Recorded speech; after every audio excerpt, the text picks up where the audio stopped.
ప్రారంభమైంది. అవనిగడ్డలో 10 బూతులు ఏర్పాటు చేశారు. పెడన్లో ఓటు హక్కు వినియోగించుకోనున్న 9,014 మంది ఓటర్లు బంటుమిల్లి జూనియర్ కాలేజీలో ఎమ్మెల్సీ ఓటు హక్కును వినియోగించుకున్నారు. పెడన ఎమ్మెల్యే కాగిత కృష్ణప్రసాద్ దంపతులు అలాగే సెయింట్ ఫ్రాన్సిస్ స్కూల్లోనూ ఓటు హక్కును వినియోగించుకుంటున్నారు పట్టభద్రులు.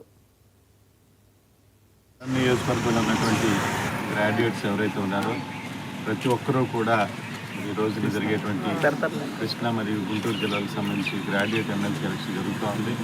ప్రతి ఒక్కరూ కూడా ఓటర్స్ ఎవరైతే ఉన్నారో వాళ్ళందరూ తప్పకుండా వచ్చి ఓటు వేయాలని రాష్ట్రంలో ఈ రోజున మంచిగా ఎన్డీఏ కూటమి అధికారులు వచ్చిన దగ్గర నుంచి కూడా చాలా చక్కగా అభివృద్ధి సంక్షేమ కార్యక్రమాలు కూడా జరుగుతూ ఉన్నాయి.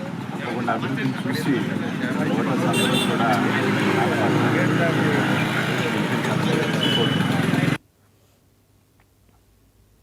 తనను దుబాయ్లో